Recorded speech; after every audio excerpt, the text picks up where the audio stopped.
Hello, parents. This is Miss Connolly. I teach 6th grade English Language Arts at Altaloma Middle School.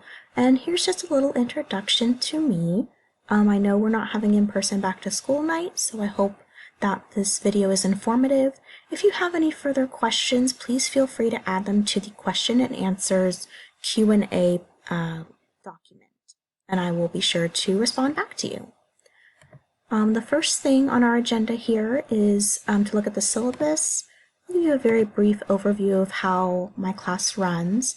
If you need to contact me, I'll also have this at the end of the presentation. It's sconnolly@ssfusd.org. That's my email. You can also arrange a Google Meet with me for an appointment. I'm also setting up a Google Voice as well.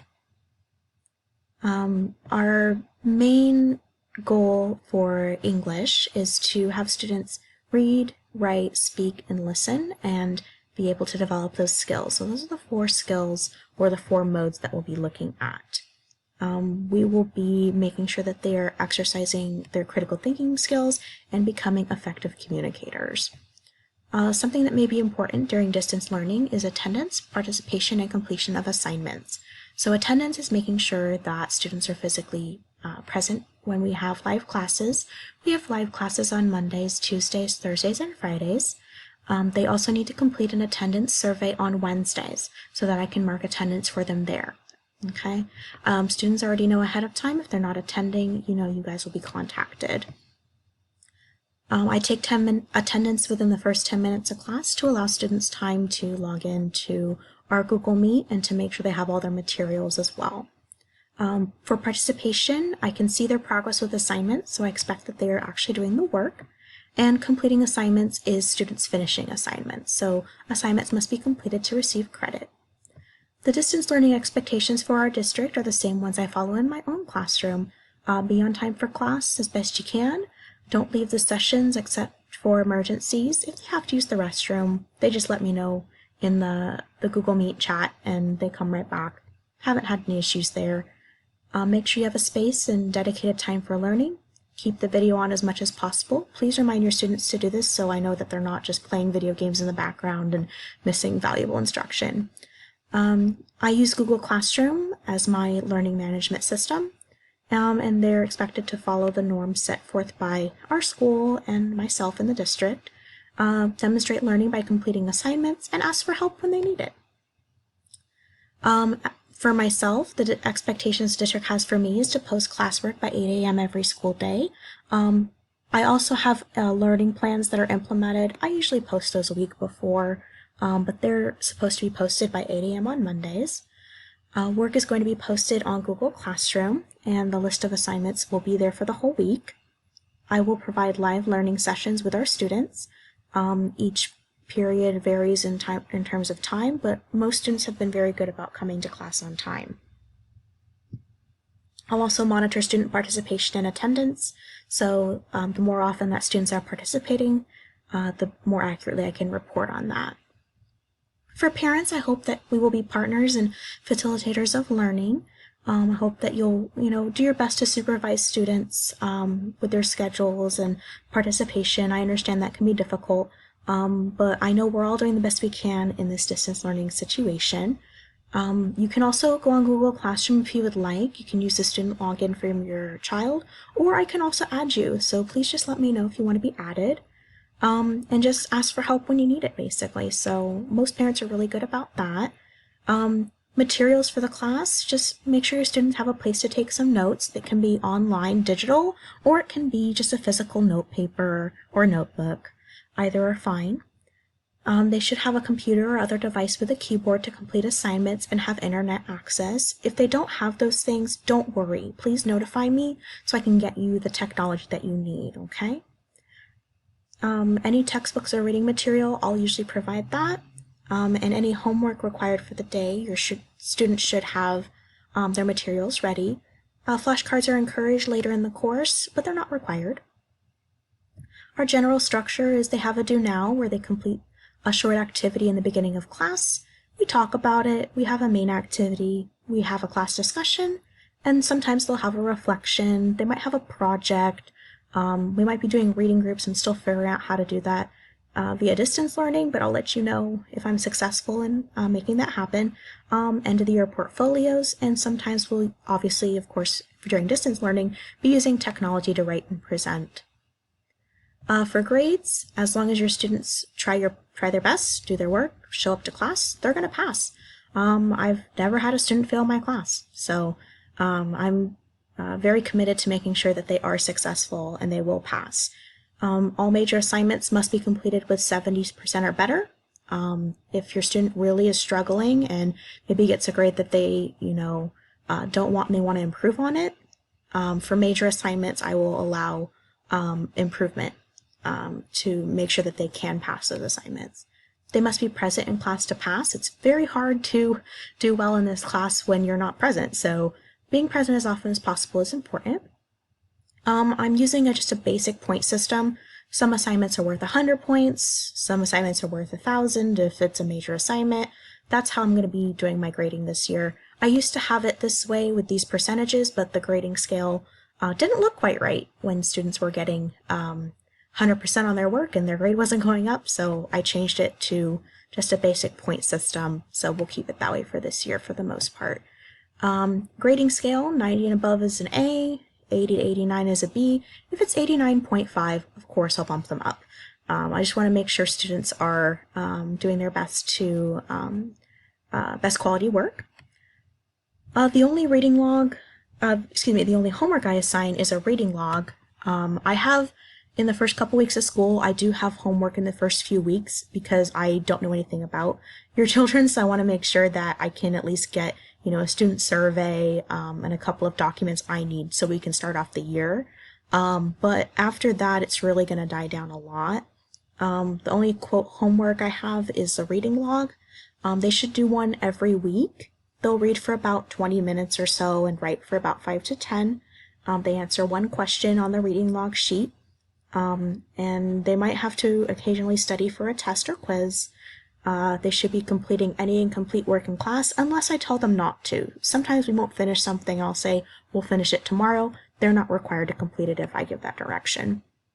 If I assign an extra assignment and students are working really hard on it and they're not finished after half an hour, I want them to stop, email me, write, I stopped after 30 minutes and here's where I got. Because oftentimes I find students are doing something that wasn't what I wanted them to do, and they're, spending hours and hours on something, and I want to make sure directions weren't misunderstood. If they don't understand something, they can look on the class website, call, text, or email 3 classmates. They can also email me. I'll do my best to reply back as quickly as possible. If I haven't replied back, give it your best effort. I'll never mark negative points for trying. They can only get points.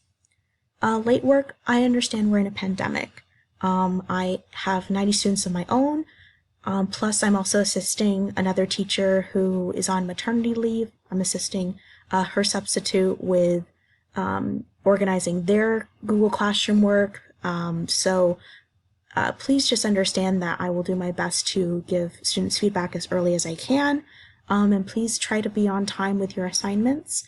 If there's an extenuating circumstance, illness, death in the family, life happening, I know we can't really predict a power outage or an internet crashing. I'll do my best to work with you. They are required to complete all major assignments to pass the class. That usually isn't a problem. I don't anticipate that happening. I don't tolerate cheating in my class, and neither does the school, so just make sure that your students understand honesty is the best policy.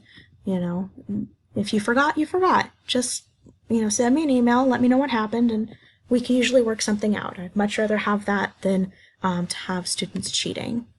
So that was the syllabus. I have a few expectations for students while working via distance learning. I have 3 rules: be respectful, actively listen, and try every activity. Those are pretty self-explanatory.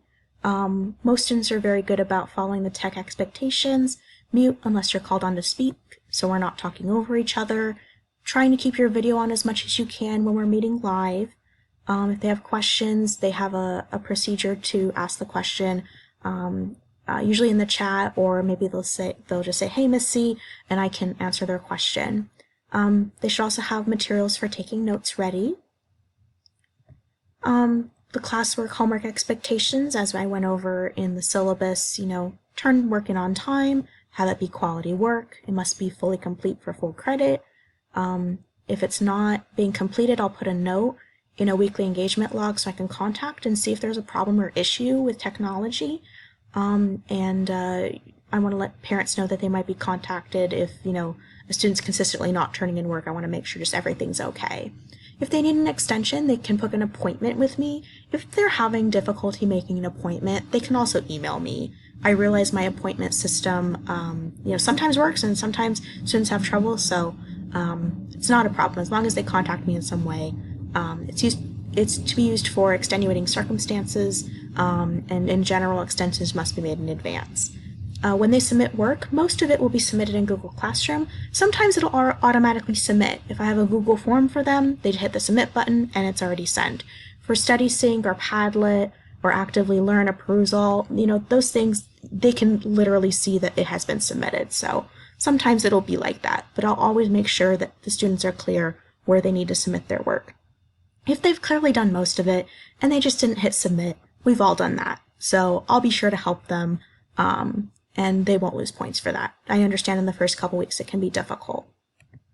Okay. If you have any questions, let me know. I'm always available for help. One of the things that parents might want to do, you guys might want to sign up for a School Loop account. I have it linked here. And this is a video with directions of how to sign up for School Loop. So it will walk you through how to sign up. I do not give weekend or holiday homework. Yay! I just, I want to give kids a chance to be kids. These are ways to contact me via email. You can also loop mail me through School Loop. Typically email is a little bit faster, but I will also get it if you School Loop me. I have two websites. The first one is my landing page. This is where you guys went to find this video. This link is about me, about my credentials, if you're interested there. I have a week 1 sample learning plan. Other ones are in Google Classroom if you need them. I have a website translator here, so if you click this, you can also click what language that you want the site to be in. I have behavior expectations. You can make an appointment here, or your students can. I can meet one-on-one for help. I can also process those late or extension requests. My office hours, 8:30 to 9, 3 to 3:30 every day, and Wednesdays I add on 11:30 to 12:30, and from 1:30 to 3:30.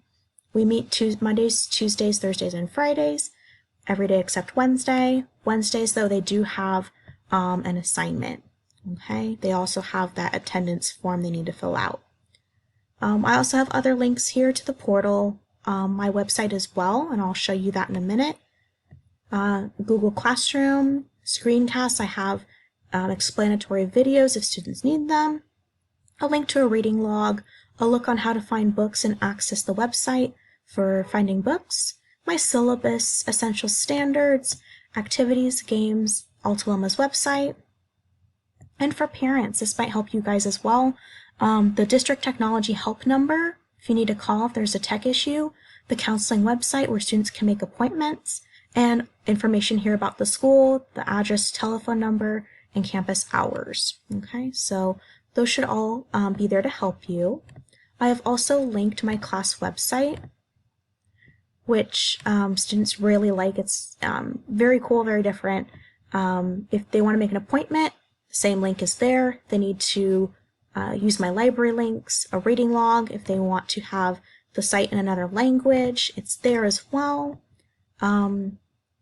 Those are all kind of the different things on my website. If they need books, this page here with library links is really good.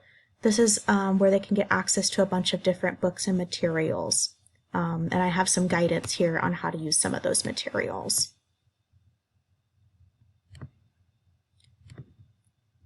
Alrighty. And that is that. So if you have any further questions, please feel free to contact me.